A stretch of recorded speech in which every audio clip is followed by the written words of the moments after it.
2016 সালে প্রথমবার আইপিএলের দুনিয়ায় পা রাখেন কাটার মাস্টার। সানরাইজার্স হায়দ্রাবাদের হয়ে খেলতে গিয়ে শুরু থেকেই যেন একা হয়ে পড়েছিলেন ভাষার দুনিয়ায়। ড্রেসিং রুমে ইংরেজি, মাঠে হিন্দি, আর ফিজ মিস করতে থাকেন তার পরিচিত বাংলা শব্দ। কোচ টম মুডি সে সময় প্রকাশ্যে বলেছিলেন, শুরুতে মুস্তাফিজকে বোঝানোই কঠিন হয়ে পড়েছিল।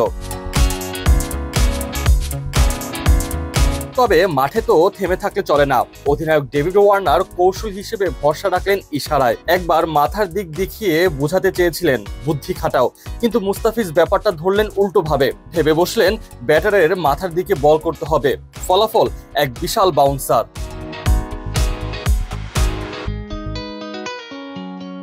ইএসপিএন ক্রিকইনফোকে হায়দ্রাবাদের তৎকালীন কোচ টম মুডি বলেছেন, এই জায়গায় সতর্ক থাকতে হয়। আপনি ভাবছেন আপনি যা বোঝাতে চাচ্ছেন সেটা পরিষ্কার, কিন্তু খেলোয়াড়টি সম্পূর্ণ ভিন্নভাবে তা নিচ্ছে। এটা আইপিএল এর একটি বিশেষ দিক, যা যোগাযোগের সক্ষমতাকে চ্যালেঞ্জ করে। নিজের দেশের কারোর সঙ্গে রসিকতা বা ব্যঙ্গ করা যতটা সহজ, এখানে তা নয়।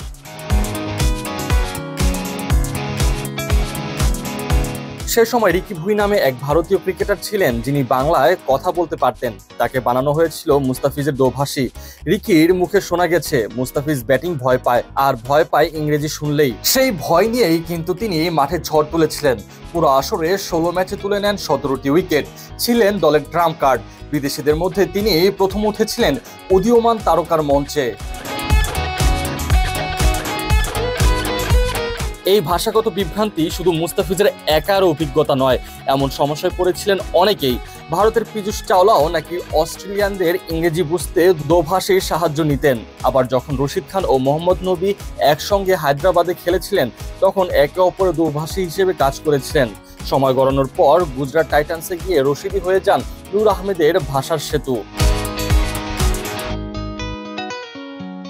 মুস্তাফিজুর রহমানের ইংরেজির প্রতি ভয় তখনকার সানরাইজার্স হায়দ্রাবাদ দলের কাছে যেন একটা অভ্যাসের ব্যাপার হয়ে গিয়েছিল। অধিনায়ক সহযোগীদের ইশারায় বোঝাতে হতো কোন ডেলিভারিতে কি করতে হবে, কিন্তু কথাবার্তার এই সীমাবদ্ধতা মাঠে তার পারফরমেন্সে একটুও প্রভাব ফেলেনি। উল্টো তিনি হয়েছিলেন হায়দ্রাবাদের টাইটেল জয়ের অন্যতম নায়ক।